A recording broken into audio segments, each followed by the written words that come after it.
Olá, alunos, sejam bem-vindos. É um prazer estar aqui novamente com vocês. Meu nome é Gleison e continuaremos a trabalhar os conceitos relativos à corrente elétrica alternada. Bom, nessa aula a gente vai abordar inicialmente a associação de capacitores e suas propriedades que fiquei devendo na aula anterior. Bom, em relação à associação de capacitores, temos dois tipos de arranjos, em série ou paralelo.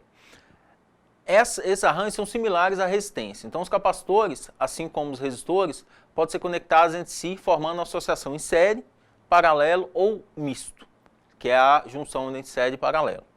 A associação paralela de capacitores tem por objetivo obter maiores valores de capacitância.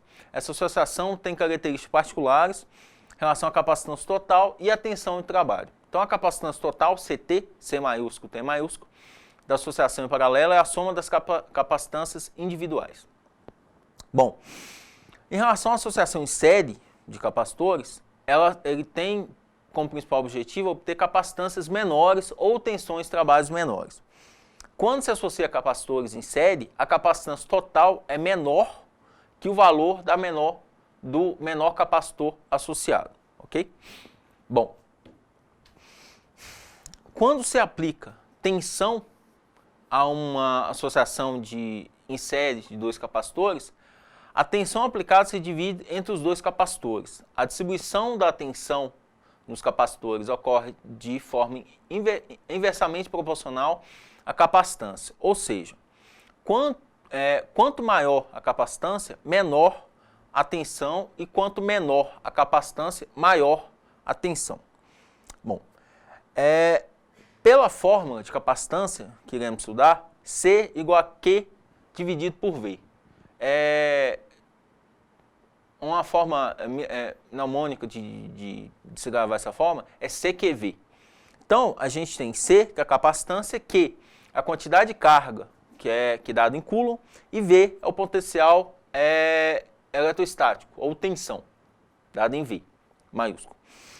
Pela forma, verificamos que a tensão e a capacitância são inversamente proporcionais. Então, quando se aumenta uma, se diminui a outra. Bom, aqui a gente tem um exercício. Então, a gente tem o primeiro exemplo. A gente tem, nesse primeiro exemplo aqui, a gente tem os capacitores em paralelo, e aqui, no segundo, a gente tem os capacitores em série.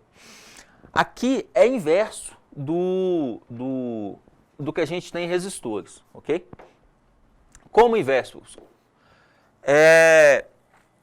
Nos resistores, quando a gente tinha esse modelo de capacitores em série, que seria mais ou menos isso aqui, a corrente que passa em um vai passar em todos, a gente fazia a soma dos resistores, certo?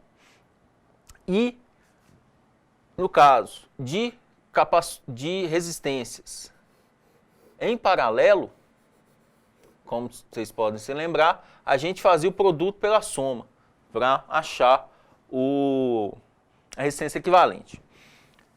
Nos capacitores, associação de capacitores, a gente tem justamente o inverso, que a gente vai fazer, nesse caso aqui, desse exemplo, a gente tem 3 capacitores em paralelo. Quando a gente tem 3 capacitores em paralelo, a gente vai ter a capacitância total. Então, a capacitância total igual a C1 mais C2 mais C3. Então, C1, a gente tem 1, esse símbolo equivale a 10 a menos 6. E a unidade é Faraday, que a gente acabou de estudar. Então, 1 vezes 10 a menos 6 Faraday. O capacitor 2, a gente tem isso aqui, que é 0,47 Farads. E 680 vezes 10 a menos 9 Faraday, ok?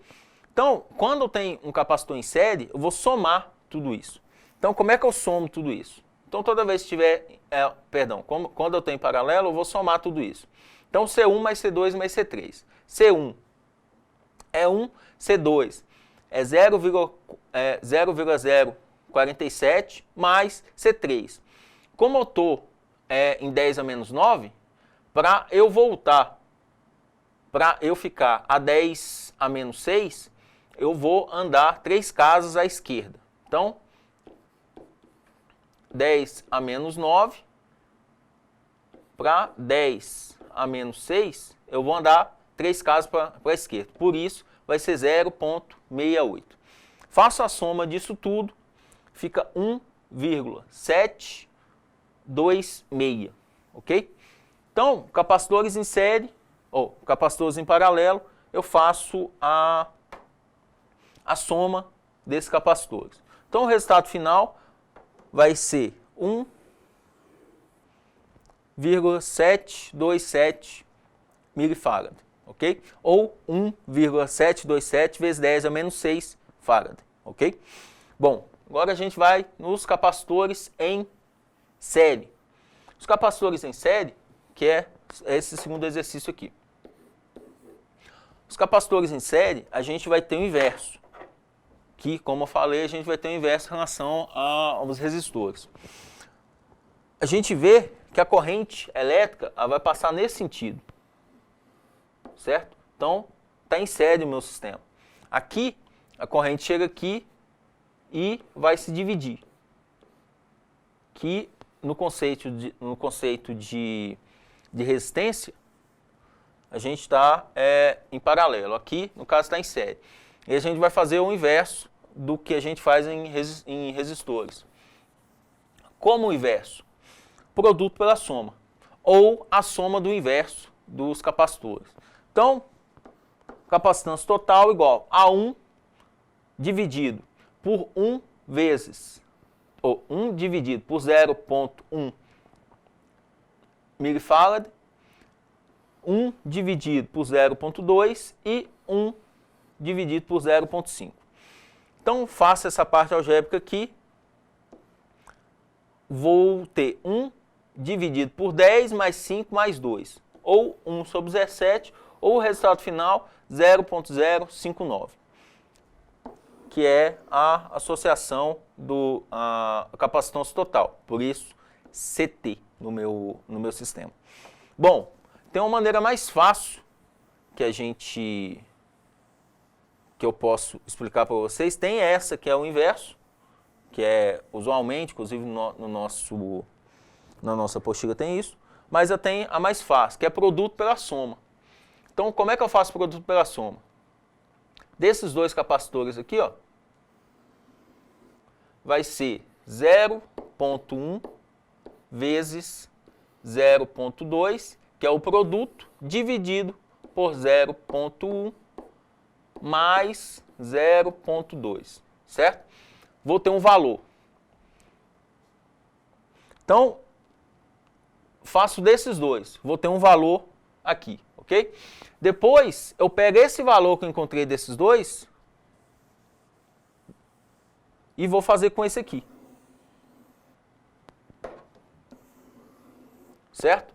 Então, eu não fiz a conta, mas fazendo o produto pela soma aqui, vou ter um valor X, ok? Do produto pela soma desses dois capacitores aqui. Vou fazer com esse aqui. Produto X, que é o produto, que é a capacitância equivalente desses dois capacitores aqui, dividido pela soma, X mais 0,5. Vai ter um valor. E o resultado é 0,059. Eu deixo isso aqui como exemplo, como atividade para a casa de vocês. Então, quando vocês estiverem estudando, vocês façam essa atividade. Então, produto pela soma, em paralelo, eu somo, em série, eu faço produto pela soma, ou faço o que é ensinado na apostila aqui, que é a soma dos inversos. Eu acho o produto pela soma menos complexo, vamos dizer assim, ok? E qualquer dúvida, podem postar no fórum e vai ser sanado no fórum, ok? Bom, temos mais dois exemplos, que é ativo primeiro, que é esse aqui, série, segundo, paralelo. Em série, a mesma coisa. Então, como eu tinha falado anteriormente, em série eu faço produto pela soma, certo? Então, C1, que é 1, C2, que é 0,5. E faço a soma de 1 mais 0,5. Então, o resultado vai ser esse aqui, o resultado final 0,33. Então, a capacitância equivalente é 0,33 milifarad. E esse segundo exemplo aqui, a gente tem o em série. Outro também em série. Só que eles são iguais. Então, isso aqui, na verdade, é um resumo em relação a esse produto pela soma aqui. Toda vez que eu tenho dois ou mais capacitores iguais, eu sempre pego o capacitor e divido por a quantidade de vezes que aparece no sistema. Vocês podem, eu deixo como atividade também, fazer esse circuito usando o produto pela soma, usando essa fórmula aqui, certo? Mas, para simplificar, eu posso também utilizar essa simplificação da fórmula, que é, toda vez que eu tenho um circuito com capacitores com capacitância igual, eu vou contar. Então, nesse caso aqui, eu tenho 3 capacitores de 180, certo? O que eu faço? Pego 180, divido pela quantidade de vezes que aparece no circuito. Qual a quantidade de vezes que aparece no circuito? 3. Então, eu vou ter 60. Ok? Que é uma simplificação do produto pela soma. Bom, a gente vai entrar no estudo de indutor. Então, o indutor, ou bobina, que a gente estudou na parte de eletromagnetismo, é um dispositivo formado por um fio esmaltado enrolado em torno de um núcleo, que pode ser um núcleo ferromagnético ou não ter núcleo, pode ser o ar.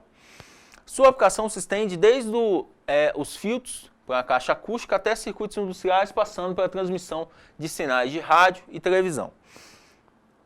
Então, a indutância de uma bobina depende de diversos fatores: material, seção transversal, formato ou tipo do núcleo, pode ser ferro condutor ou paramagnético, enfim.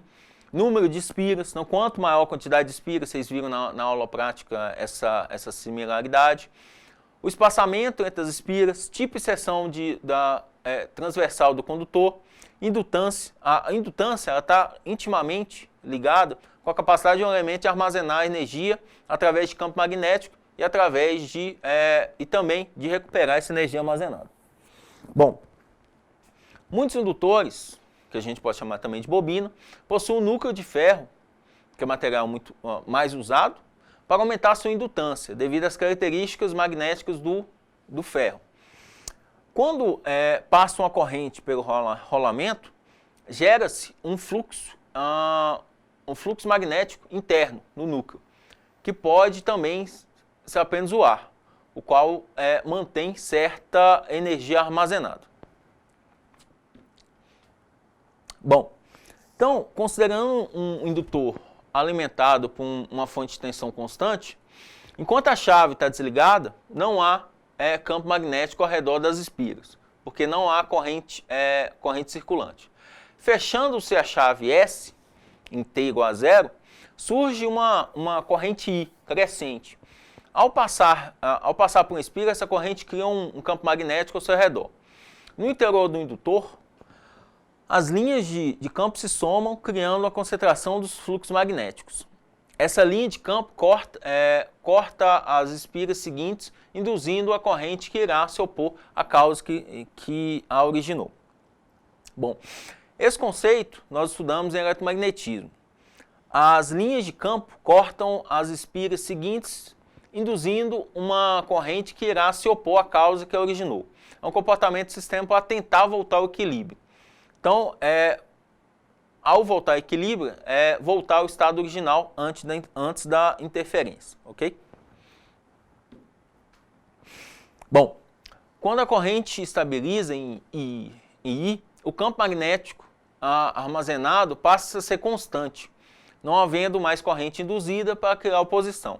Desligando a chave S, a corrente I decresce, criando uma nova oposição. De forma a evitar a sua diminuição, aparece um novo transitório, até que a corrente chega a zero. Portanto, deve-se dizer que o indutor armazena energia magnética, pois, mesmo sem alimentação, ainda existe corrente. Então, no slide seguinte, analisaremos um gráfico no qual poderemos analisar esse fenômeno mais didaticamente. Bom, então a gente tem esses dois gráficos aqui. Como é que funcionam esses dois gráficos? Esse gráfico relativo à fonte, que é esse primeiro aqui, ó, a gente tem a chave fechada. Com a chave fechada, eu tenho essa tensão, certo?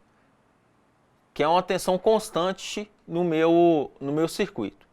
Quando eu abro a chave, eu vou ter outra tensão. A tensão ela cai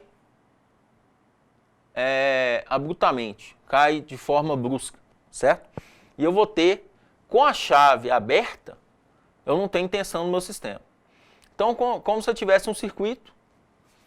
Então, vou desenhar um circuito aqui para vocês. Certo? Aí aqui, ó, nesse ponto eu tenho uma chave. Certo? O que quer dizer essa chave? Um interruptor, um fio cortado que eu vou ligar, um interruptor de uma lâmpada, por exemplo, um disjuntor, que é um tipo de chave, enfim. Então, esse elemento aqui é a minha fonte e esse aqui é o resistor, certo? Que é para onde a corrente está indo, certo? Então, quando a chave está aberta, é relativo a esse... Quando a chave está fechada, então fechei a chave, certo? É relativo a esse momento aqui. Então, a tensão aplicada no meu resistor é E. O que é E? É a tensão na minha... Vou apagar o V aqui. É a tensão da minha fonte, certo? Quando eu abro a chave, então eu vim aqui abrir minha chave. A corrente elétrica não consegue passar de um lado para outro, certo? Não conseguindo passar de um lado para outro, no meu circuito, a tensão desse lado do circuito aqui não é a mesma daqui. A fonte de tensão ela vai parar nesse ponto aqui da minha chave, certo? Então, circuito aberto, a minha tensão é zero. Então, esse ponto aqui é o zero do meu sistema, certo? Aí a gente vai agora analisar em relação à corrente. O mesmo circuito, vou apagar tudo aqui, o mesmo circuito relativo à corrente do meu sistema. Então, vamos colocar o mesmo circuito, fonte de tensão, chavezinha, ok. Mais ou menos como a gente aprendeu na aula passada, ok? E eu tenho essa chave minha aqui, que se eu não me engano, ele chamou de S. Bom, quando a chave está fechada, então vem aqui, ó, vou colocar em vermelho, eu fechei a chave, certo? Eu liguei o interruptor, liguei o disjuntor, então fechei a chave do sistema. Quando eu fecho a chave, vocês podem notar aqui, ó, que a corrente ela não vai aumentar abruptamente. Ela tem uma curva, ela vai subindo, a gente chama de exponencial, uma curva, uma função gráfica exponencial, ela vai subindo com o tempo, certo? Chegou nesse ponto aqui, ela estabiliza. Isso vale também para a aula passada. Esse período aqui, ó, que a curva está subindo até estabilizar, a gente chama de transitório, certo? Então, resumindo, o que é um transitório? É um momento passageiro, é um estado passageiro no circuito até de um ponto a outro. Como assim? Inicialmente eu tinha tensão zero, aqui. E, nesse caso tensão, né? Nesse caso corrente. Então, inicialmente eu tenho a corrente zero. E nesse momento aqui, ó, quando estabiliza, eu tenho o I máximo. Ok? Então, essa transição entre zero e máximo do meu circuito, a gente chama de transitório. Certo? Aí, depois do transitório, o que acontece no meu circuito? A corrente fica constante, que é a máxima. Certo? Tá, então chegou o momento que eu vou abrir a minha chave. Então, inicialmente a chave estava fechada, por algum motivo, vou fazer uma manutenção em algum ponto desse circuito, ou na resistência, eu vou abrir minha chave. Então, abrir a chave, a partir do momento que eu abrir a chave, eu tirei energia do sistema, certo? A partir do momento que eu tirei energia do sistema, é esse ponto aqui, ó. E a corrente ela vai decrescendo com o tempo, que é esse gráfico, uma exponencial invertida. Então vai decrescendo com o tempo. Um momento que eu estava aqui no I máximo até zero, esse momento de transição, esse gráfico aqui de transição, a gente também chama de transitório. Então, transitório vem de transição, certo? Então, os dois slides passados se resumem a essa explicação. Então, a tensão, inicialmente, ela é máxima com a chave fechada e mínima com a chave aberta, que é zero com a chave aberta, certo? A corrente, inicialmente, com a chave fechada, ela é zero e vai ao I máximo, chega a um determinado ponto, então cheguei até aqui, eu abri a minha chave. A partir do momento que eu abri a minha chave, a corrente vai decrescendo. Do I máximo até o zero novamente, esse período a gente chama de período do transitório, ou transitório. Ok? Então, a explicação melhor em relação aos slides aí.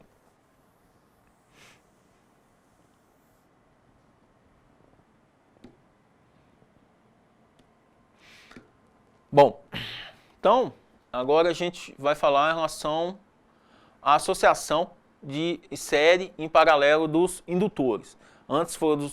Inicialmente foram os resistores, agora, mais cedo, foi em relação aos capacitores, agora dos indutores. Associação em série dos indutores. Dois ou mais indutores em série, ou seja, percorrido pela mesma corrente, poderão ser associados com uma indutância equivalente, bastando realizar a soma das indutâncias individuais.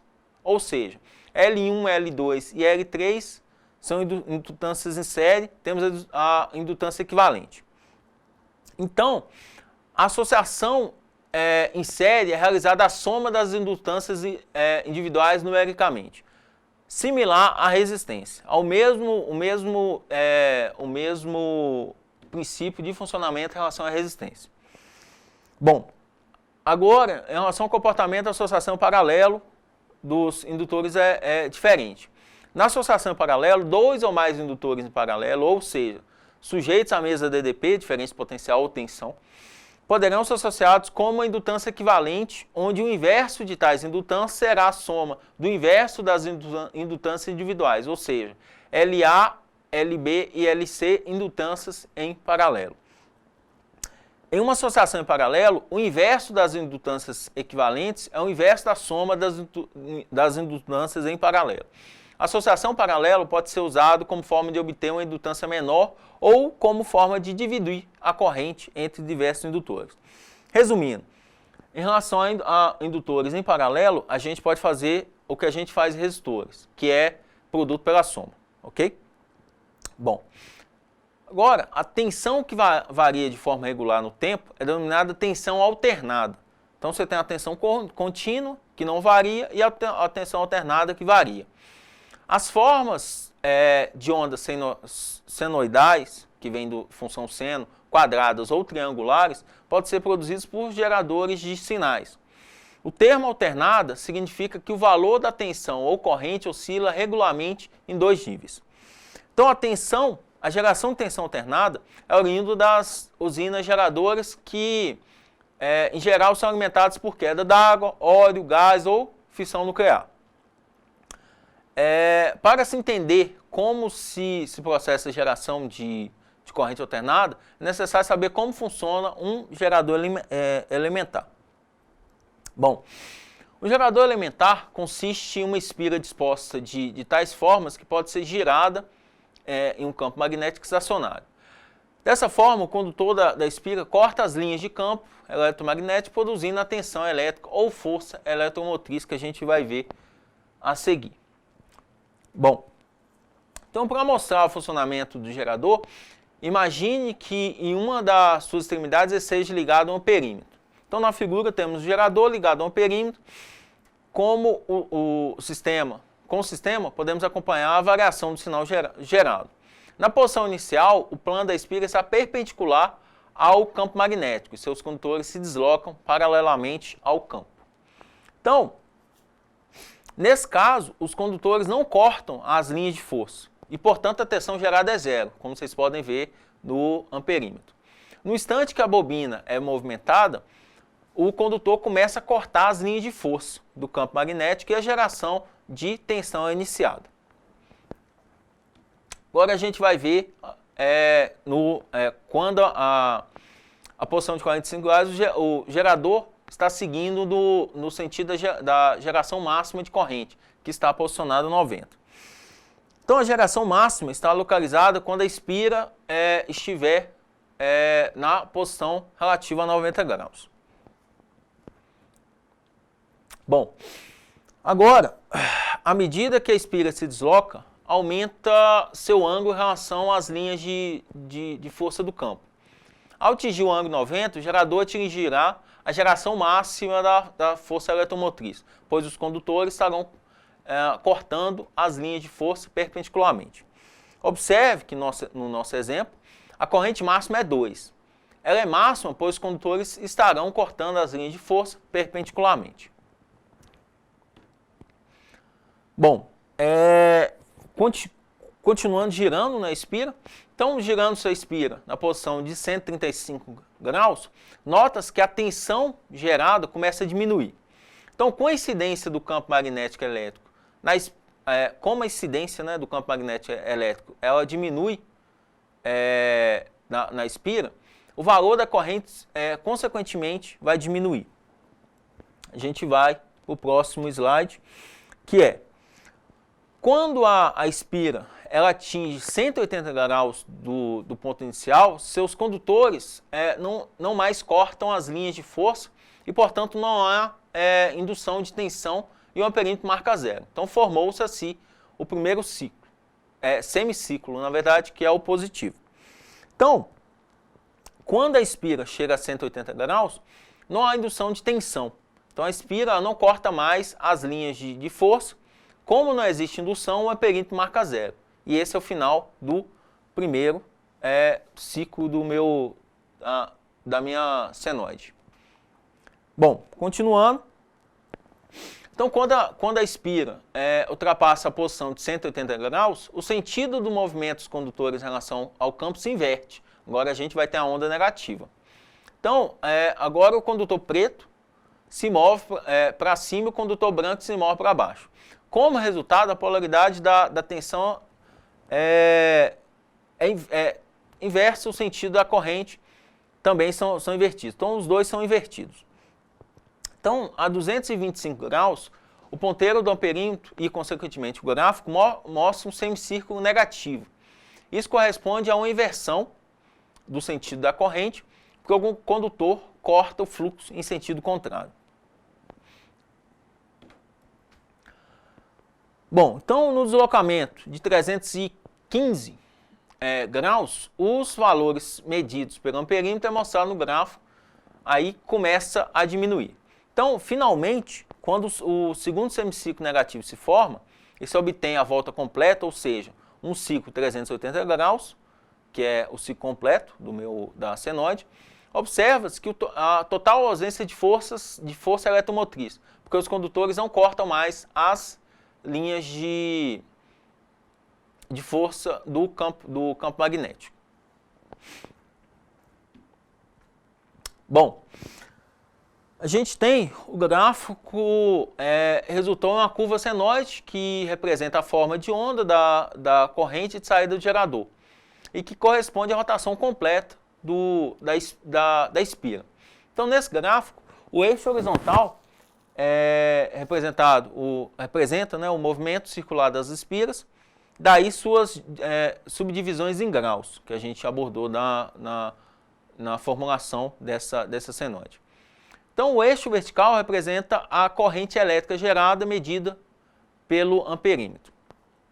Bom, então no gráfico temos uma onda senoidal completa, com todas as etapas de sua geração. Cada ponto relativo ao giro da espira possui um equivalente na curva. Ok? Bom, como iremos nos aprofundar no estudo de ondas, porque quando eu estudo corrente alternada, eu preciso estudar a senoide, que é a forma de corrente alternada, temos que conhecer alguns conceitos importantes. Então, a gente vai falar inicialmente sobre a forma de onda, o conceito de forma de onda, que é um gráfico de uma grandeza em função do tempo, posição, temperatura ou outra variável. Então, forma de onda periódica. O que é uma forma de onda periódica no meu sistema? A forma de onda periódica é uma onda que se repete após certos intervalos de tempo constante. Ok? Período. Período, no nosso sistema, no nosso estudo, ele a simbologia é o T maiúsculo. O que é um período? É um intervalo de tempo entre repetições sucessivas de uma forma de onda periódica. No sistema internacional de unidades, a sua unidade é segundos. E por último, ciclo. E por último, a gente vai estudar o ciclo. O que é o ciclo? Ciclo é parte de uma forma de onda contida no intervalo de tempo igual a um período. Bom, mais alguns conceitos. A gente tem valor de pico. Então, valor máximo de uma função medida a partir do nível zero.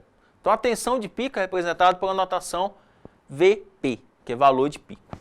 Então, temos também o valor de pico a pico. O que é um valor de pico a pico? É a diferença entre os valores dos picos positivos e negativos. Isso é, a soma dos módulos das amplitudes positivas e negativas de um gráfico. Então, sua notação é VPP, então valor de pico a pico. E considerando-se que os dois semiciclos da senoide são iguais, podendo afirmar que VPP é igual, então valor de pico a pico, é igual a 2 vezes o VP, que é o valor de pico. Bom, mas finalizando a parte de conceitos, que a gente precisa aprender nisso, essa parte é relativa às funções, então funções cíclicas. Então, no caso, nossa função senoidal é amplitude. O que é amplitude? É o valor máximo de uma forma de onda em relação ao valor médio, certo? Frequência. Número de ciclos contidos em um segundo. Então, são unidades em hertz. É um H maiúsculo com um Z minúsculo. Então, o que é hertz? 1 hertz é um ciclo por 1 segundo, certo? Valor instantâneo. Valor instantâneo é a amplitude de uma forma de onda em um instante de tempo qualquer. Tensão e corrente eficaz. O que são tensão e correntes eficazes? Também chamado de valor médio quadrático, RMS. Corresponde à mesma quantidade de corrente ou tensão contínua capaz de produzir o mesmo trabalho ou mesma potência de aquecimento. Bom, após as definições básicas necessárias para o entendimento do estudo em corrente alternada, tem-se agora a expressão matemática geral para uma forma de onda. Então, a gente vai estudar a função seno e suas características. Primeiro, a gente vai aprender a utilizar o sinal negativo e positivo da forma. Bom, se uma curva senoidal intercepta o eixo horizontal, então essa curva vai interceptar o eixo horizontal. À esquerda da origem, o sinal será positivo na forma, e se a curva senoidal intercepta o eixo horizontal à direita da origem, o sinal vai ser negativo. Então, havendo interceptação do eixo horizontal à esquerda da origem, sinal positivo. Havendo interceptação do eixo à direita, então à direita da origem, sinal negativo. Nos slides seguintes, vamos fazer um exercício que eu vou explicar detalhadamente em relação à função seno. Bom, em relação aos conceitos, vocês acharam meio estranho em relação à quantidade de conceitos no sistema, realmente. A gente vai estudar passo a passo, eu vou colocar mais exercícios, estudando passo a passo cada conceito. Porque eu dividi o curso da seguinte forma: eu faço a denominação dos conceitos e a gente explica como esses conceitos são aplicados no meu sistema, ok? Então, aqui a gente tem duas funções, que é a V tensão, vou colocar em vermelho. Então, tem o V e tem o I, ok?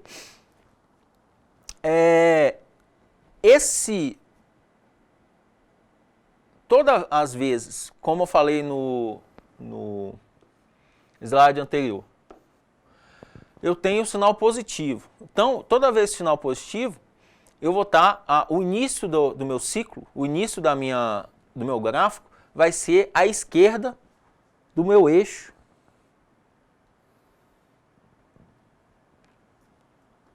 horizontal, ok?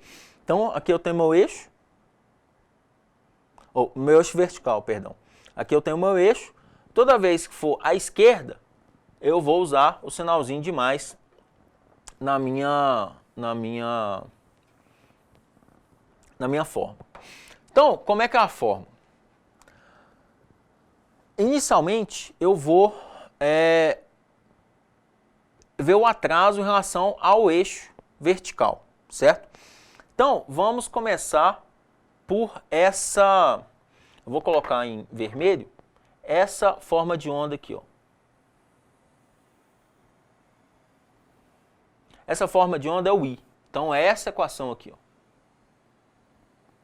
Certo? É a equação que começou no início do meu sistema. Bom, fazendo a correlação entre essa forma de onda e a minha equação, a gente tem, inicialmente, a gente tem esse 5 aqui, ó. O que é 5? Esse 5 no meu sistema é a amplitude, é a distância desse ponto a esse ponto, ou desse ponto a esse ponto. Essa distância aqui é esse primeiro termo na minha equação, certo? Deixar a figura mais livre aqui. Então a gente está trabalhando com esse gráfico aqui. Então vamos lá. 5. De onde que eu tirei esse 5? É justamente a amplitude. Então a distância daqui até aqui, ou daqui até aqui. Então é a distância do eixo horizontal ao ponto máximo do meu gráfico, certo? Vamos fazer para essa curva aqui agora. Qual que é a amplitude? A distância daqui a aqui, que no meu sistema é 10. Então, achei o termo inicial. Seno. Então, esse tipo de gráfico, todas as vezes que vocês tiverem esse tipo de gráfico, parte positiva, parte negativa, com ciclos, com a amplitude igual, vai ser uma função senoide. A função seno, ela, da matemática, ela dividida em 30, 45, 90 graus. A partir da função seno, eu vou fazendo ficou um pouco feio, mas eu vou fazendo a subdivisão dessa função seno, ok? Então, função seno são retas, são gráficos, né, parecidos com isso aqui, certo? Que a gente vai estudar. Então, sempre essa parte positiva e essa parte negativa. Parte positiva do gerador, a parte que o indutor ele vai até 180, e essa parte negativa a partir de 180 até 360 graus, ok? Bom, então, o primeiro termo da minha equação, que é esse aqui, a gente já concluiu. A função seno, como eu falei, todo gráfico com essas características é uma função seno. Bom, em relação a o 70, o 70 é o atraso desse eixo, certo? Desse eixo vertical ao início da minha função. Então, como eu falei, toda vez que eu tenho um eixo vertical, quando eu começo à direita, vai ser negativo, e à esquerda, então à direita vai ser negativo, à esquerda vai ser positivo. Então, por isso, esse mais aqui. Aonde que essa função i começa? Essa função i começa, a função i é essa função que eu estou destacando aqui, ó, certo? Ela começa aonde? Nesse ponto aqui. Esse ponto é quanto? 30 mais 40, certo? Então, 30 mais 40, 70, ok? Bom, vou apagar tudo aqui e a gente vai fazer para o gráfico relativo à tensão. Mesma análise, mesma coisa. Vamos lá. Vou colocar em vermelho que destaca melhor. Então, gráfico de análise da função tensão, função V, que é essa função aqui, ó, certo? Vou destacar ela aqui para você.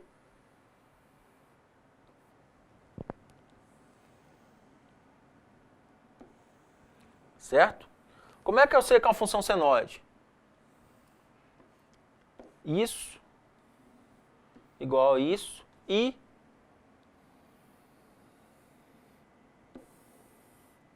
segue esse parâmetro meu em relação ao seu comportamento, ok? Bom, o 10. O que é o 10? Como eu falei, amplitude.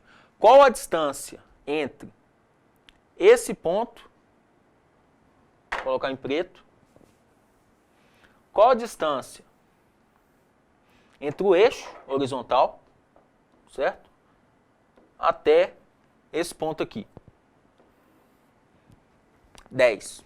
Então, 10. Função seno, por quê? É parecido com a função seno original e as amplitudes são iguais. Bom, ômega t mais 30. Esse 30, de onde que eu tirei esse 30? A gente vai analisar antes do eixo vertical, certo? Onde começa meu gráfico? Começa nesse ponto aqui, ó.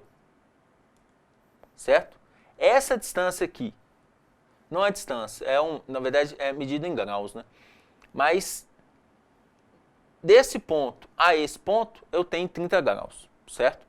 Então, é essa informação que eu tenho da minha equação, do meu gráfico para a minha equação, ok?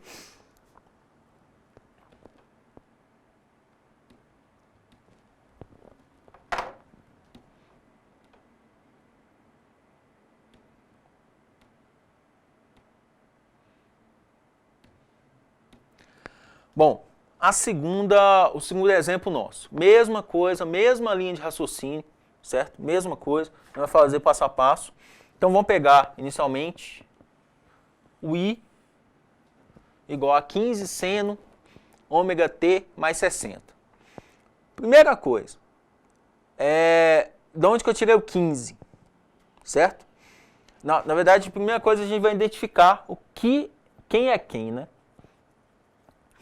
Então, identificando quem é quem no meu gráfico aqui, esse gráfico aqui, ó, vou colocar em azul, é relativo ao I, certo? E esse gráfico aqui, ó, vou colocar em verde, é relativo ao V, ok? Então, azul relativo ao I e verde relativo ao V. Voltando para a equação. Vou colocar V aqui, certo? Então, agora em preto, voltando para a equação. 15. O que é o 15? O primeiro exercício nosso lá é a distância do eixo ao ponto máximo do meu gráfico, certo? Então, eu vou analisar o azul. Então, a distância entre o eixo e o ponto máximo, essa distância aqui, ó, é 15, certo? Só isso. E vocês vão notar que essa distância daqui ao ponto máximo, esse aqui é o ponto positivo, esse aqui é o ponto negativo,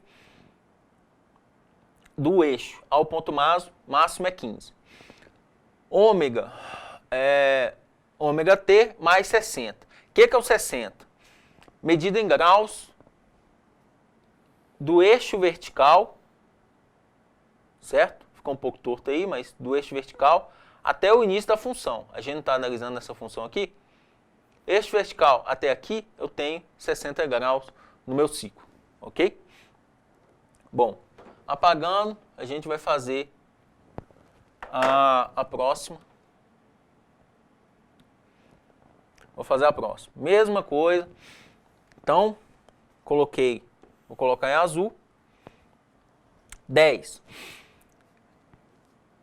Perdão. No anterior, mais, eu tenho esse sinal positivo aqui, porque está à esquerda do zero, certo? Então, da esquerda do zero, eu coloco o mais. Vamos fazer esse outro exercício aqui, que vai ser, o início da minha senoide vai ser à direita, então vai mudar um pouquinho. Então, coloquei aqui o gráfico, certo? Sublinhei aqui, azul. Colocar em vermelho, 10. O que é 10? É a amplitude da minha senoide. Qual a amplitude da minha senoide? A distância daqui até aqui. Vai ser 10. Ok? Seno de ômega t menos. Por que menos? Está à direita. Certo? À direita do meu eixo. Então, tem o eixo aqui. Quando eu estou à direita, vai ser menos. Quando eu estou à esquerda, vai ser mais. Ok? Então, como está à direita, vai ser menos. E 20. Por que 20? Se eu tenho daqui até aqui igual a 80 e daqui até aqui, daqui até aqui igual a 60 e daqui até aqui igual a 80, isso aqui, para mim, é igual a 20, certo? Então, tem 20 graus do início do meu circuito, que é o ponto inicial. Ok? Então, qualquer dúvida posso ter no fórum tirar dúvidas, mas é bem tranquilo em relação à assimilação. Então, esse termo inicial, certo? O que é esse termo inicial? É a amplitude, é o ponto, a distância entre o eixo e o valor máximo da minha função, o seno, que é uma função senoide, e esse aqui, se eu tiver à direita, vai ser menos do eixo horizontal, certo? Então, o eixo horizontal, direita, e a esquerda vai ser somando. Esses graus aqui são os graus iniciais da onde surge a minha função. Ok? Como eu falei, qualquer dúvida posso ter no fórum pertinente à aula. Bom, Então, com esse exercício, acabamos a aula de hoje. Na próxima aula, iremos estudar reatância capacitiva. Espero que tenham gostado. Como eu disse anteriormente, qualquer dúvida, poste no fórum tirar dúvidas pertinentes à aula, nesse caso a aula 2. A apostila do curso está disponível e peço que leia com atenção em mim e, como eu falei, mais uma vez, né, qualquer dúvida, estou aqui para ajudá-los. Então, até a próxima. Um forte abraço.